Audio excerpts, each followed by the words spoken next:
Hello दोस्तों। और हम लोग जो रेलवे ग्रुप डी 2022 का जो क्वेश्चन जो सॉल्व कर रहे हैं, जो जितना भी जो क्वेश्चन जो है जो 2022 रेलवे ग्रुप डी में पूछा गया क्वेश्चन है, आगामी रेलवे भर्ती परीक्षा जैसे railway ELP technician, RPF, group D, इस सभी के लिए जो इम्पोर्टेंट रहेगा इस क्वेश्चन सब प्रीवियस ईयर क्वेश्चन जितना जो 2022 में पूछा गया सभी के सभी मैथ्स का क्वेश्चन हम लोग सॉल्व करेंगे इस वीडियो के जरिए। आइए बिना देरी किए हुए हम आगे की ओर बढ़ते हैं। पहला क्वेश्चन क्या देख रहे हैं, पूछ रहा है यह जो सीट 2 रहेगा, इससे पहले पिछली बार सीट 1 हम और सीट 1 का लिंक डिस्क्रिप्शन में डाल दें, जाके आप इस वीडियो को देख सकते हैं। ये सेट 2 है। सेट 2 में देखिए क्या क्वेश्चन कह रहा है। पहला क्वेश्चन है कि निम्नलिखित में से कौन सी संख्या 4 और 8 दोनों से विभाज्य है। 4 और 8 दोनों से विभाज्य कौन सी संख्या हो सकती है। तो देखिए 4 से विभाज्य होने के क्या रूल है। 4 से विभाज्य होने के रूल है कि किसी भी संख्या के अंतिम दो डिजिट अगर वो 4 से विभाज्य है तो वह संख्या 4 से पूरी तरह विभाज्य हो जाएगा। तो ऑप्शन देखने से ही देखिए पता चल रहा है 24 है, अंतिम लास्ट 2 डिजिट जो है 24 है।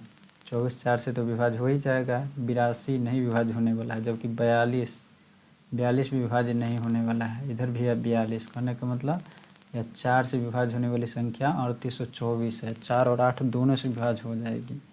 अब वैसे भी 8 से विभाज्य होने वाली पूछता ना, तो 8 से विभाज्य होने के लिए लास्ट 3 डिजिट, मान लीजिए कोई संख्या है और लास्ट 3 डिजिट अगर 8 से विभाजित है तो वह पूरी की पूरी संख्या 8 से विभाजित हो जाती है। इसमें कोई ज़्यादा ये समस्या नहीं है। क्वेश्चन आगे देखती 3824 का सही आंसर हो जाएगा। अगला क्वेश्चन है कि निम्नलिखित साइन स्क्वायर में से साइन स्क्वायर 22 डिग्री है, साइन स्क्वायर 69 डिग्री है और कॉस स्क्वायर 33 डिग्री है, कॉस स्क्वायर 57 डिग्री। इस दोनों का अनुपात क्या होगा, इस दोनों का अनुपात निकालना है। तो वैसे भी देखिए साइन स्क्वायर थीटा और साइन स्क्वायर थीटा अगर सेम रहे, यहाँ पर सेम रहे और देखिए 68 डिग्री इधर 22 डिग्री, तो 68 22 कितना हो जाता है 90 डिग्री।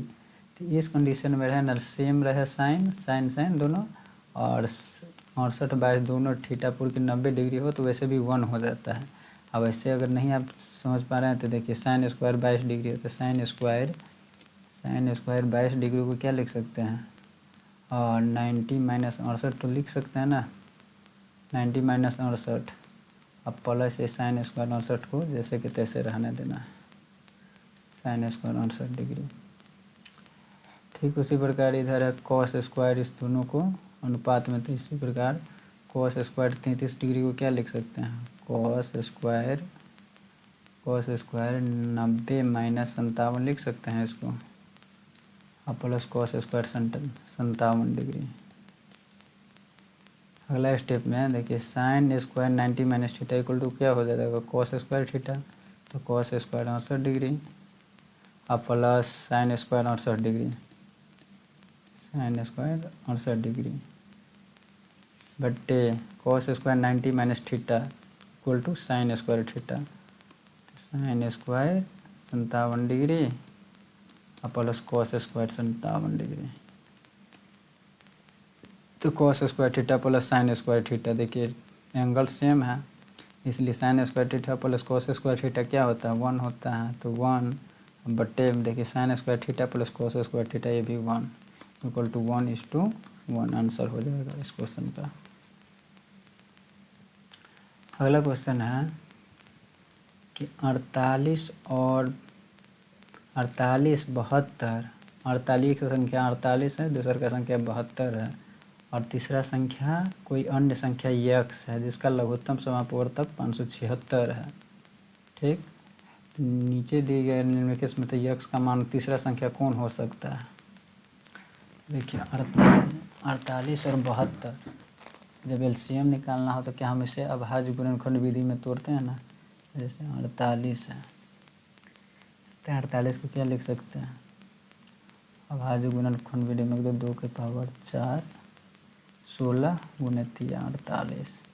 ठीक उसी प्रकार 72 को तोड़ेंगे, तो 72 को तोड़ेंगे अभाज्य गुणनखंड विधि में, तो 8 9 72 2 के पावर 3 गुने 3 के पावर 2, 8 9 72, ठीक।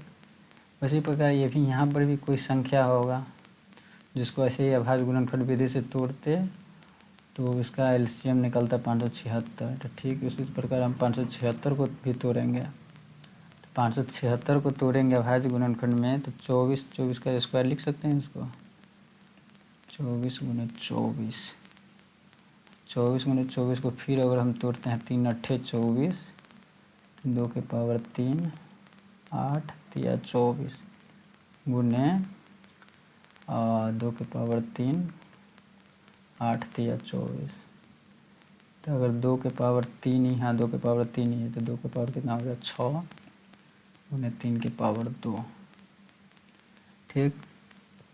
जो भी एलसीएम जो होता है इसी फॉर्मेट में आप जानते हैं कि एलसीएम जो होता है इस फॉर्मेट में तो जो जिसका पावर, जिस अभाज्य संख्या का पावर ना पावर या घात कहें, जिसका घात ज़्यादा होता है वही संख्या होता है एलसीएम में। तो देखिए इधर 2 के पावर 4 है, 2 के पावर 3 है, यहाँ 2 के पावर 6 है। तो कहने का मतलब 2 के पावर 6 जो आया है इसमें तो 2 के पावर 4 ही है, इसमें 3 है। इसका मतलब ही फिक्स निकलता है कि यहाँ का होगा ये 2 के पावर 6, क्योंकि हाईएस्ट पावर लिया जाता है ना। तो 2 के पावर 6 है। तो यहाँ देखिए ऑप्शन के हिसाब से अगर देखा जाए तो 64 यहाँ होना चाहिए था। ये संख्या जो यक्स जो है ये 64 होना चाहिए था, लेकिन ऑप्शन के हिसाब से नहीं है। 64 भी रहता फिर भी ये 576 ही आंसर आता है इसका, मतलब एलसीएम 576 ही आता है। 64 नहीं है।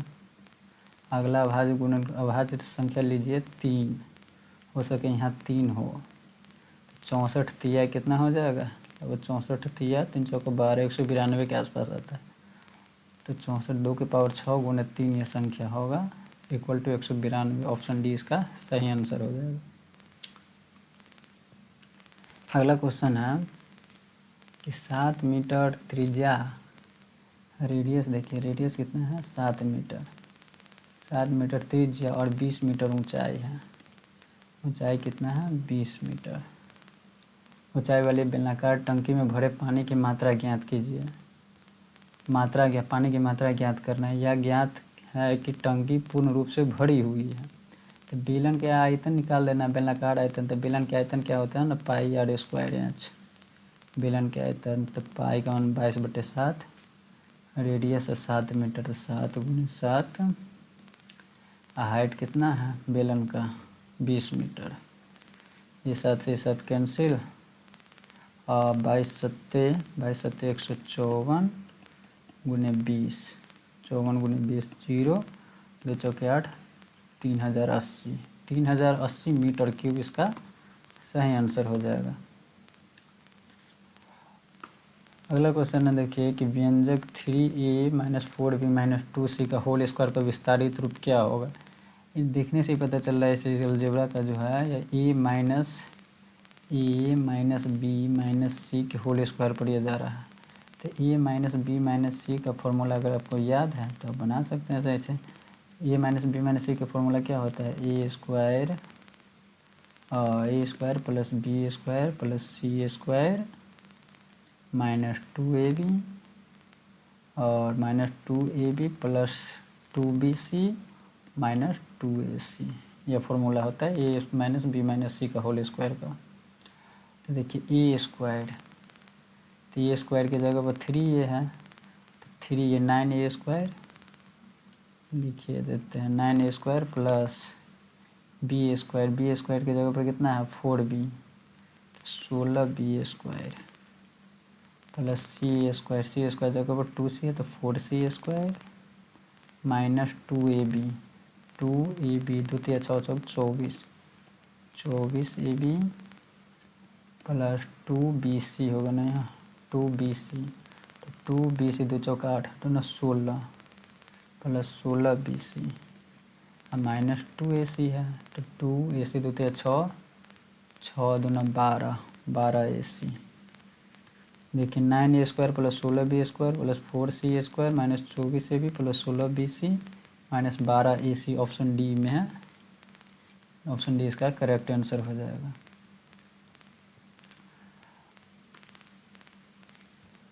अगला क्वेश्चन है कि 16 5 5 पुरुष और 6 महिला एक कार्य को 6 दिनों में कर सकता है। अब उसी कार्य को 3 पुरुष और 5 महिलाएं मिलकर उसी कार्य को 9 दिन में कर सकता है। ठीक, 5 पुरुष और 6 महिला एक कार्य को 6 दिनों में कर सकता है। वही काम को 3 पुरुष और 5 महिला 9 दिन में मिलकर कर सकते हैं। तो 3 पुरुष और 2 महिला उसी कार्य को कितने दिन में करेगा? यहाँ देखिए 5 गो पुरुष है, 5 गो मेल और 6 गो वुमेन। 5 मैन 6 वुमेन मिलकर किसी कार्य को 6 दिनों में पूरा कर रहा है।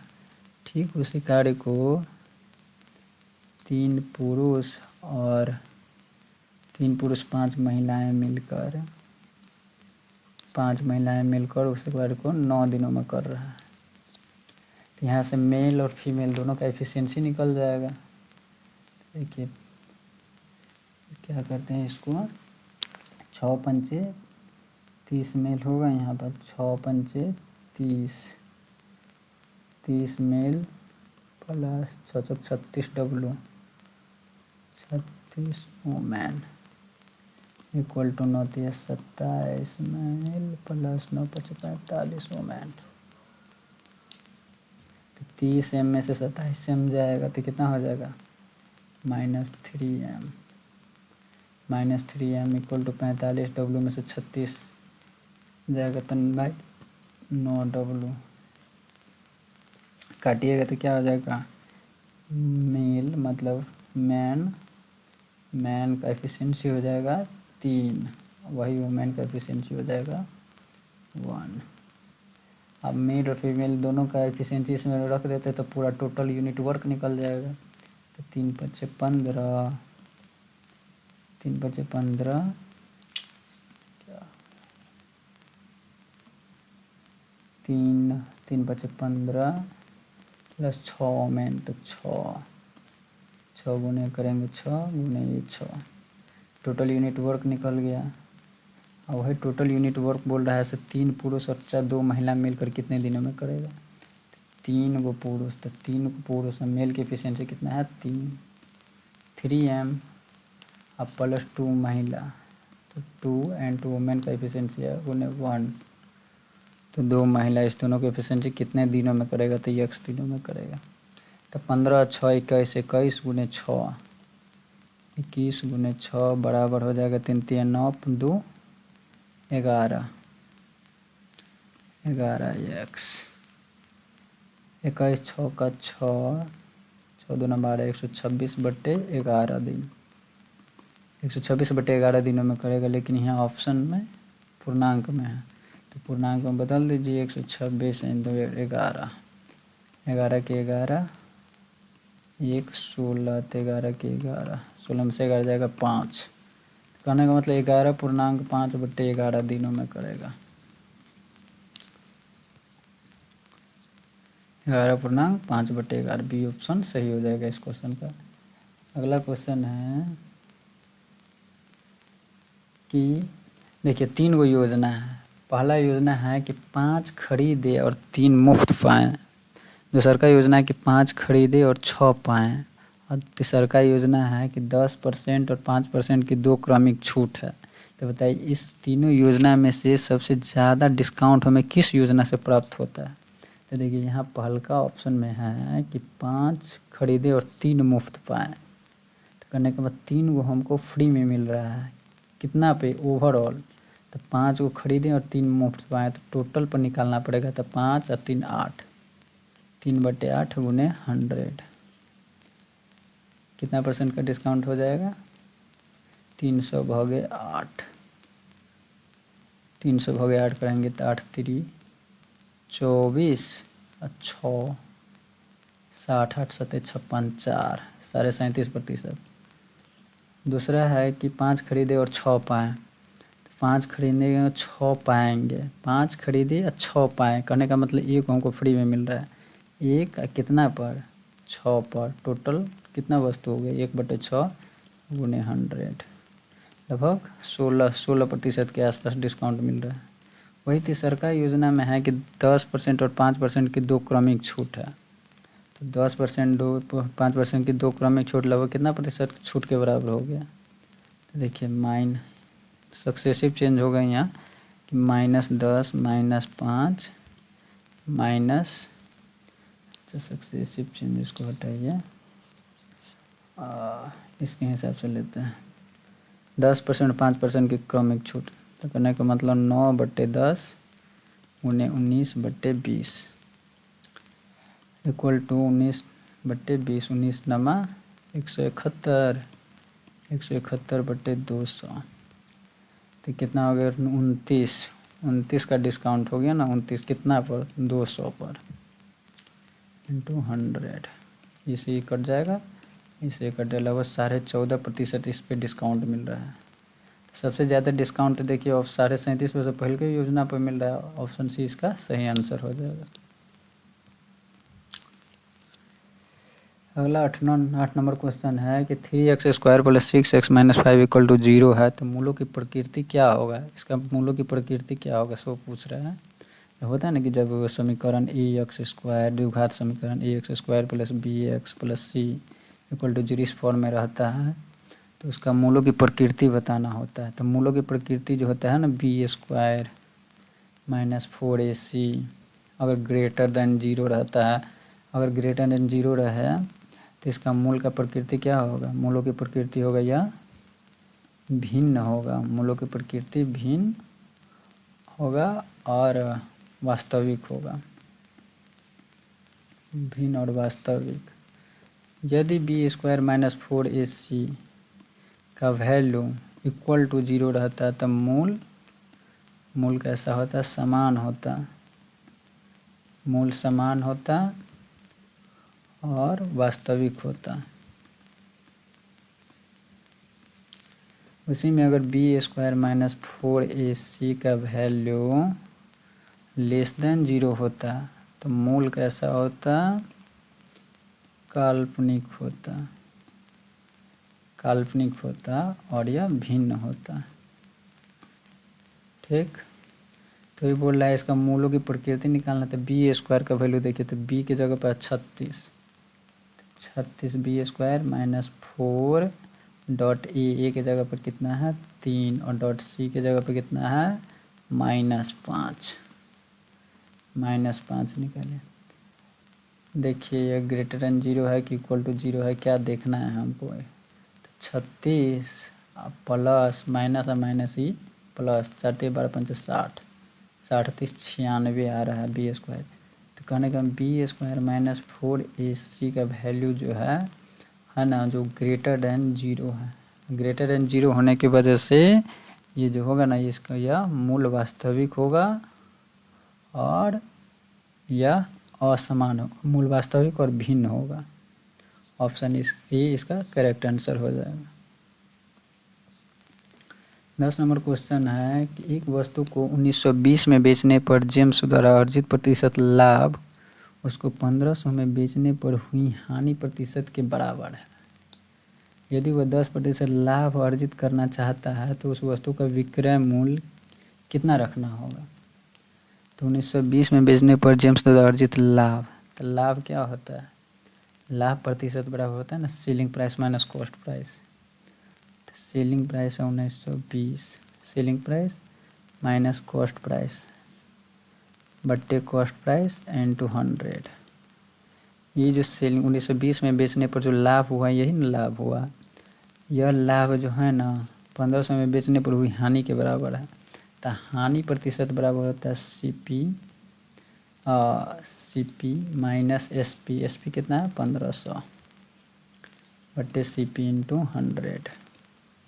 देखा जाए तो ECP से ECP कट जाएगा, ये 100 से ये भी 100 कट जाएगा, माइनस CP है माइनस CP इधर से, तो -2CP हुआ, -2CP बराबर कितना हो जाएगा -1500, अब माइनस उधर जाएगा तो 1920, तो 19 5 24 10 34, 3420 रुपया,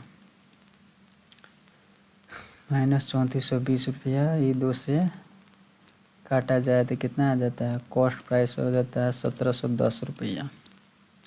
अगर कॉस्ट प्राइस 1710 है, उस वस्तु का विक्रय मूल्य किस मूल्य पर बेचा जाए कि 10% का लाभ हो।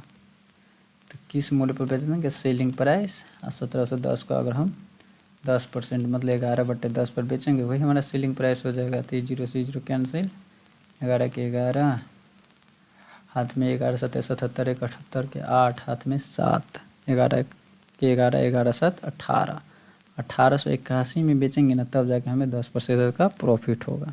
ये इसका करेक्ट आंसर हो जाएगा। अगला क्वेश्चन है कि यदि एक गोले का आयतन इतना है, कितना है 36 पाई सेंटीमीटर क्यूब, तो उसका व्यास निकालना है। सीधी सी बात, अगर हम रेडियस निकाल लेते हैं उसको दुगुना कर देते हैं तो व्यास ना निकल जाएगा। तो गोले का आयतन कह रहा है कितना, तो गोले का आयतन होता है 4/3 पाई आर क्यूब, तो R cube 4/3 pi R cube, तो आर क्यूब बराबर कितना हो जाएगा 36 पाई CM क्यूब जो भी हो equal to 4/3 pi R cube, तो आर क्यूब बराबर इतना बट्टे 4/3 पाई, तो इतना बट्टे 4/3 पाई, तो 3/4 एंड 2 पाई। ई पाई से ई पाई कैंसिल, इसे ई कैंसिल, 4 9 36, तो आर का वैल्यू कितना आ जा रहा है 3 सेंटीमीटर। आर 3 सेंटीमीटर अगर आ जा रहा है तो डायमीटर हमको निकाला, व्यास पूछ रहा है, तो डायमीटर सीधा हो जाएगा कितना 6 सेंटीमीटर। ऑप्शन बी सही आंसर हो जाएगा इसका। अगला है कि ABC कोई व्यवसाय शुरू करता है, ठीक। ABC 3 आदमी मिलकर कोई व्यवसाय शुरू करता है और 6 12 और 14 महीने के लिए साझेदारी करता है। तो इसका टाइम कितना हो गया 6 महीना 12 महीना और 14 महीना। 14 महीना के लिए यह साझेदारी करता है।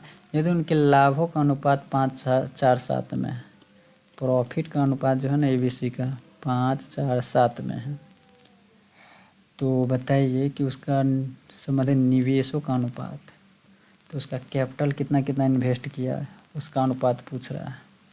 तो आप देखिए पढ़ी होगी कि जब से कैपिटल गुने टाइम, कैपिटल गुने टाइम जो गुना किया जाता है तो प्रॉफिट का रेशियो प्राप्त होता है हमें।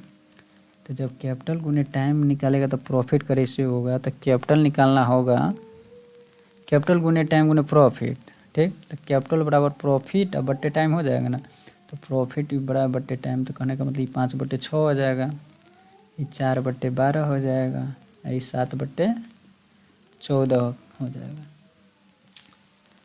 अब इसको क्या करना है कि देखिए इसको हम रेशियो के फॉर्म में लिखेंगे, तो 5/6 4/12 7/14।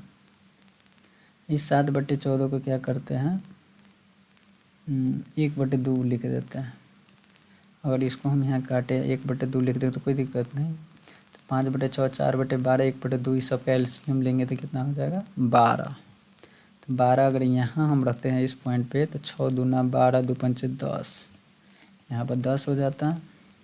फिर 4/12 यहाँ 12 रखते 4 तिये 12 के 12 यहाँ 4 हो जाएगा।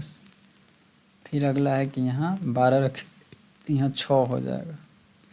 देखा जाए तो फिर 2 से काटे तो ये रेशियो फिर से छोटा हो सकता है, ये अनुपात 2 पंचे 10 2 दूना 4 2 तिया 6 5 2 3 के ऑप्शन में है कहीं, हाँ ऑप्शन ए इसका सही आंसर हो जाएगा।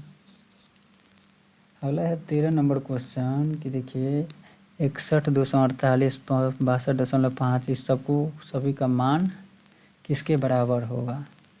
तो इतना बड़ा गुना है तो थोड़ी ना गुना करना है इसमें। देखिए जिस फॉर्म में है यहाँ पर दिया हुआ है यह क्वेश्चन, उसी फॉर्म में देखिए यहाँ पर ऑप्शन में भी है, सिर्फ दशमलव का हेर फेर है। तो दशमलव का हेर फेर है तो हम क्या करें, देखिए दशमलव के बाद यहाँ पे 1 अंक है, यहाँ पर 2 अंक है और यहाँ पर 4 अंक है, तो 4 1 5 1 6, दशमलव के बाद 6 अंक हुआ। तो आप देखिए इस किस ऑप्शन में दशमलव के बाद 6 अंक हैं।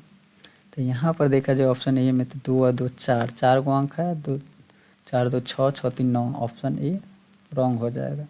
अगला ऑप्शन है कि 3 और 3 और 3 6, 1 1 2 2 4 6 3 और 3 6, इसमें 6 गो ऑप्शन है, 6 गो दशमलव के बाद अंक है, तो यही ऑप्शन इसका सही आंसर हो जाएगा। जबकि देखिए इस सभी में 2 1 3 2 5 5 गो है, ये भी गलत हो जाता है। जबकि इसमें जो है 1 2 2 4 2 6 2 8 ही 8 वो दशमलव के बाद है, ये भी गलत हो जाता है। ऐसे ही ऑप्शन से ही बन रहा है यह क्वेश्चन। अगला है कि देखिए इस निम्नलिखित आंकड़ों का माध्यिका ज्ञात कीजिए। तो माध्यिका जो निकालना है 11 16 13 15 51 इस सभी का, तो आकार माध्यिका निकालने के लिए हमें क्या करना पड़ता है, पहले से आइए या तो आरोही क्रम में सजाइए, अवरोही क्रम में सजाइए, ठीक। तो आरोही अवरोही में सजाइए और उसके बाद देखिए पर कई गो अंक है, 1 2 3 4 5 6 7 8 9 10। तो 10 गो अंक है, तो इसमें से 10 गो अंक है, n बराबर 10 है, तो n/2 और n/2 + 1 इस टर्म का योग जो होगा बट्टे 2 जो होगा यही ना माध्यिका होगा। तो देखिए पहले से उसको आरोही क्रम में सजा देते हैं। तो आरोही क्रम में सजा देंगे तो पहले देखिए 11 है, 11 के बाद कौन लेंगे 15 16, 11 15 16 17 22 लिख लेते हैं, 11 15 16 17 22, 11 15 16 17 22, 17 के बाद यहाँ 18 भी है बीच में, ठीक ना, यहाँ पे 18 है, 18 के बाद है 22। तो उतना करना क्या है, सभी लिखेंगे, लिखते रह जाएंगे। देखिए 2 4 6 8 10, तो 10 n का वैल्यू 10 है, तो 10 का मतलब 10/2, तो 5 और 5 प्लस n/2 n/2 + 1, तो 5 और 5वां और 6ठा टर्म लेना है हमको और उसको 2 से डिवाइड कर देना है। तो 5वां और 6ठा यही टर्म हो रहा है। तो 18 22 22 38 10 40 40/2 इक्वल टू 20 आंसर हो जाएगा इसका। देखिए 20 ऑप्शन ए में है। 15 नंबर क्वेश्चन है कि ए की आयु बी की आयु से दुगुनी है और बी की आयु सी की आयु की 1/3 है। तो ए बी सी आयु का योगफल अगर 42 वर्ष है तो ए और बी की आयु का योगफल बताइए। बी की आयु सी की आयु की 1/3 है, तो बी की आयु जो है ना सी की आयु की 1/3 है, ठीक। और ए की आयु बी की आयु के दोगुनी है, तो ए की आयु है बी की आयु के दोगुनी है। और हम इसको रेशियो फॉर्म में लिखें, इसको ऐसे 3 LCM ले लेंगे तो यहाँ हो जाएगा 2, यहाँ 3 लेंगे तो हो जाएगा 1, फिर यहाँ लेंगे तो 3, ठीक। अब ऐसे भी देखिए बी की आयु का रहना, बी की आयु सी की आयु की बी की आयु सी की आयु की 1/3 है, तो 3 का 1/3 निकालेंगे तो 1, ठीक। आई दोगुनी, ये भी सही है। ए और बी की आयु का योगफल ज्ञात कितना है, अगर ए बी सी की आयु का योगफल 42 है तो 3 1 4 4 2 6, 6 रिप्रेजेंट करेगा किसको 42 को, 1 रिप्रेजेंट करेगा कितना 7 को। तो ए और बी की आयु का योगफल, तो ए और बी का योगफल कितना है रेशियो के हिसाब से 3, तो 1 बराबर 7 के, तो 3 बराबर कितना के 21 के। सी इसका करेक्ट आंसर हो जाएगा। अगला है कि देखिए 0.424, इस सब को रैकरिंग वाला क्वेश्चन है, इसको पी और की के रूप में भिन्न के रूप में लिखना है। तो 0.024 है, 0.424 है और 2 4 पर रैकरिंग है।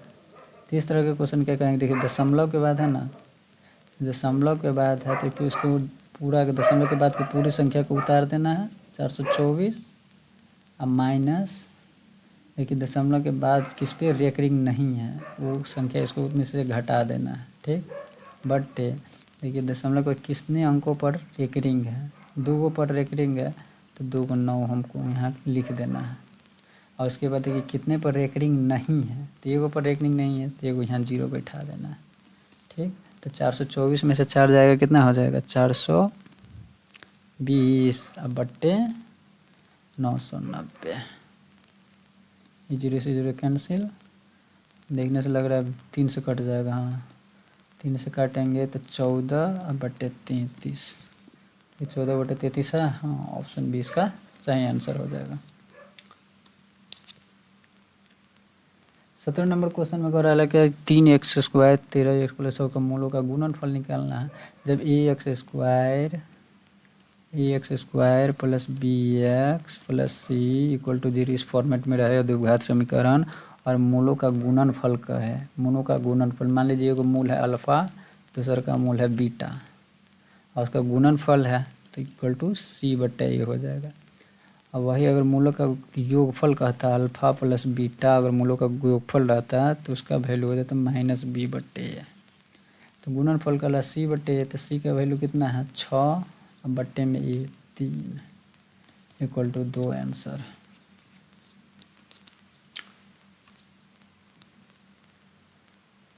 यदि रीना अपने घर से निकलकर 3 किलोमीटर प्रति घंटा के चाल से चलती है तो अपने जन्मदिन पार्टी में 20 मिनट की देरी से पहुंचती है, ठीक।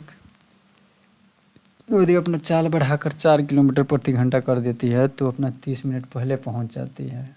तो उसके घर और जन्मदिन वाला पार्टी के स्थान के बीच की दूरी, मान लीजिए इसका यह घर है और यह पार्टी वाला जगह है, ठीक। यहाँ से यहाँ इस दोनों के बीच की जो दूरी है, मान लीजिए यहाँ दूरी है D, दोनों के बीच की दूरी कितना है D। तो हमें अगर 3 किलोमीटर प्रति घंटा के चाल से चले तो 20 मिनट की देरी से, तो यहाँ से घर से पार्टी के बीच में जाने में कितना समय लगेगा। अगर उसके बीच की दूरी D है तो जाने में कितना समय लगेगा, तो समय बराबर क्या होता है दूरी बट्टे चाल। तो चाल कितना है 3 किलोमीटर प्रति घंटा। वही अगर 4 की स्पीड से जाए तो ये जो समय जो है अगर 4 की स्पीड से जाएगा तो कितना समय लगेगा, तो D/4। इस दोनों के समय का जो अंतर है ना, ये 20 मिनट पहले 20 मिनट देरी से या 30 मिनट पहले, दोनों के बीच का अंतर 50 मिनट के है। ये जो है 50/, मिनट में है, यहाँ किलोमीटर प्रति घंटा में, तो 60 से भागा करेंगे तो किलोमीटर प्रति घंटा किलोमीटर में बदल जाएगा। तो 4D में से 3D जाएगा तो कितना हो जाएगा, सीधा D हो जाएगा 1D। तो D/12 इक्वल टू 0 से 0 करने से 5/6, ये 6 से ये 2 में D बराबर 10 किलोमीटर आ रहा है यहाँ पे। ये इसका सही आंसर हो जाएगा। 19 नंबर क्वेश्चन है कि 36 संख्याओं का माध्य 42 पाया गया। अब बाद में यह पता चला कि एक संख्या 47 को चूक बस 41 पढ़ा गया था। दी गई संख्याओं का सही माध्य क्या होगा। तो 36 गो संख्या का माध्य, मान लीजिए नंबर है 36 गो, ठीक, और उसका एवरेज जो है माध्य जिसे कहते हैं उसमें 42 है। तो 36 संख्याओं का एवरेज 42 है, तो टोटल वैल्यू कितना हो जाएगा उसका, 36 × 42 यहाँ साइड में कर लीजिए। 36 दूना 72, 36 चौके 144, 2 7 4 11, 14 1 15, 1512 हो जाएगा टोटल वैल्यू। और यह टोटल वैल्यू 1512 हो जाएगा। लेकिन बाद में क्या हुआ, बाद में यह पता चला कि 47 के चूक बस 41 पढ़ ले गए। इसमें जो एगो संख्या जो होगा ना वो रहा होगा 47, लेकिन इस नंबर में एगो 41 पढ़ लिया गया, तो 41 पढ़ लिया, जिसकी वजह से ये टोटल वैल्यू में 6 की कमी आएगा कि नहीं आएगा। तो एक्चुअल वैल्यू हमको निकालने के लिए इसमें 6 जोड़ना पड़ेगा। तो एक्चुअल वैल्यू 6 जोड़ना पड़ेगा तो हो जाएगा कितना 1518। 1518 है और नंबर कितना है 36 को। तो 1518 में अगर 36 से हम भागा करते हैं तो एक्चुअल एवरेज निकल जाएगा। 9 से कटने वाला है, 9 9 का 9 6, 8 1 9 9 5 14 1 15, 3 से काटना दीजिए, 3 बड़े यहाँ 36, 3 5 15, 3 6 18। थोड़ा 2 मिनट रुक जाइए।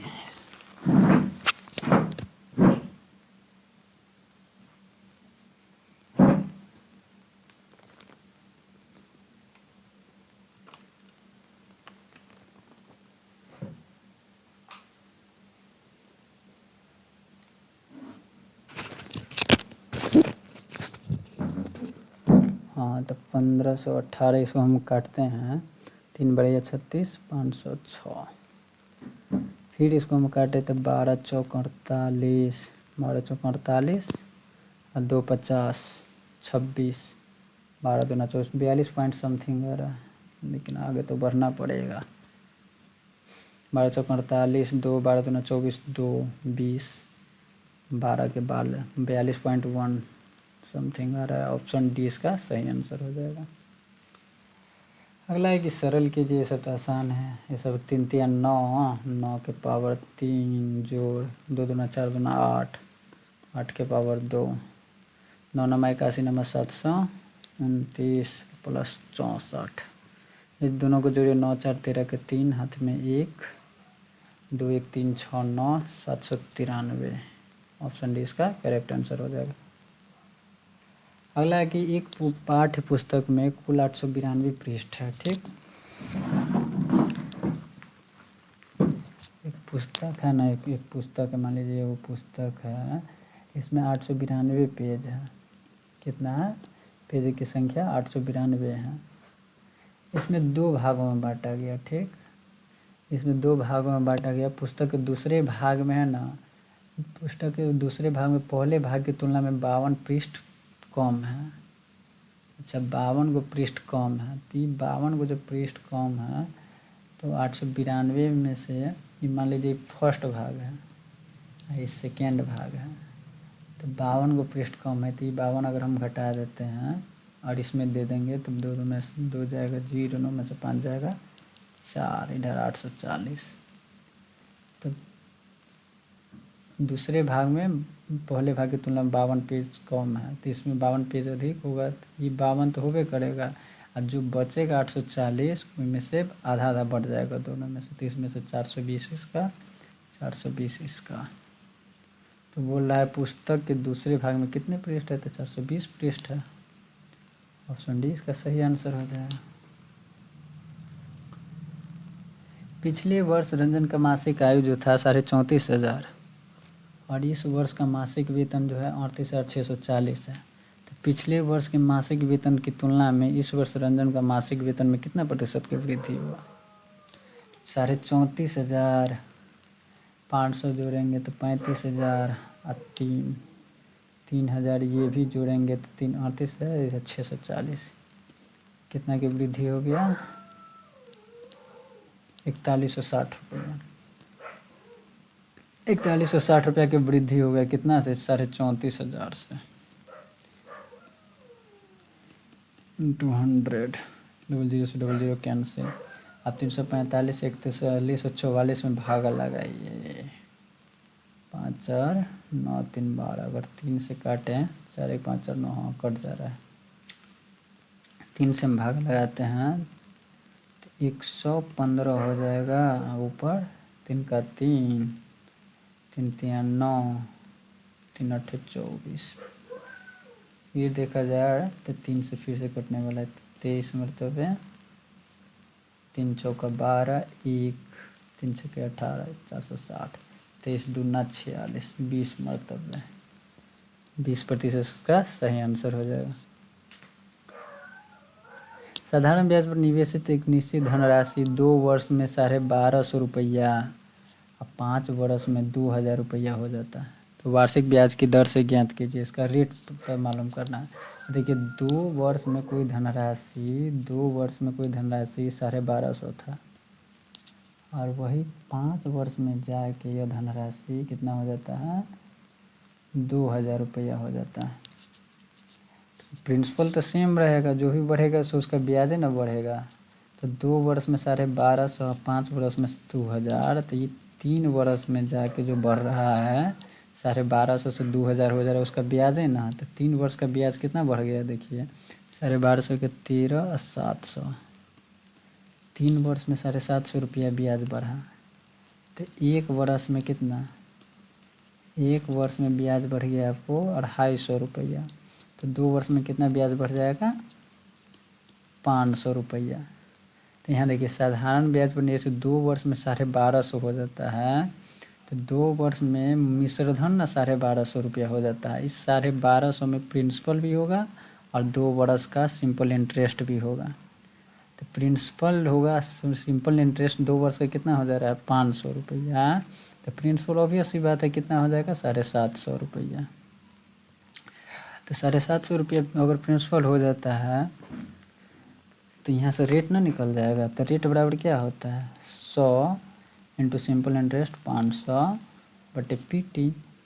मतलब 750 प्रिंसिपल अगुने टाइम 2 वर्ष। और इसको काटते हैं तो देखिए 25 चौका 100, 25 तिये 75, 30 मतलब है 2 दूना 4, 2 से ही काटेंगे तो 15 मतलब है। तो 500 में मिलाएंगे तो 15 तिये 45, 15 तिये 45, 5 15 तिये 33 पॉइंट समथिंग आ रहा है। देखिए 33 ऑप्शन ए इसका करेक्ट आंसर हो जाएगा। यदि संख्या इतना इतना प्रत्येक विषम अंक को 2 जोड़ा जाए, ठीक, जोड़ घटाव की बात है ना। विषम में 2 जोड़ना है और प्रत्येक सम में 1 घटाना है। तो विषम में 2 जोड़िए और सम आता है, सम में 1 घटाना है। तो विषम यहाँ 3 है तो 2 जोड़ेंगे, विषम में 2 जोड़ेंगे और सम में 1 घटाएंगे। 3 2 5, 4 है तो ये हो जाएगा 3। ठीक प्रकार उसी प्रकार यहाँ 1 है तो यहाँ हो जाएगा कितना 3। विषम में 2 जोड़ना है तो 3, 3 है तो यहाँ 5, 5 है तो यहाँ 7, यहाँ 2 है तो यहाँ हो जाएगा 1, 7 है तो यहाँ हो जाएगा 9, 8 है तो यहाँ हो जाएगा 7। तो बोल रहा है इस प्रकार, तो बाएं से तीसरे और दाएं से तीसरे अंकों का योग। तो बाएं से तीसरे हो जाएगा ये और दाएं से तीसरे हो जाएगा ये 1। इस दोनों को जोड़ना है तो 3 1 4।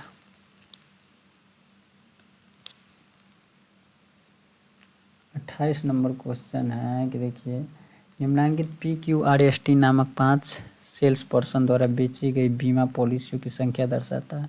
चार्ट का अध्ययन करिए और पूछे गए प्रश्न का उत्तर दीजिए। सभी 5 सेल्समैन जो है PQRST द्वारा बेची गई कुल बीमाओं के पॉलिसियों में Q द्वारा बेची गई बीमाओं के पॉलिसी की हिस्सेदारी। तो Q द्वारा बेची गई बीमा कितनी है 165।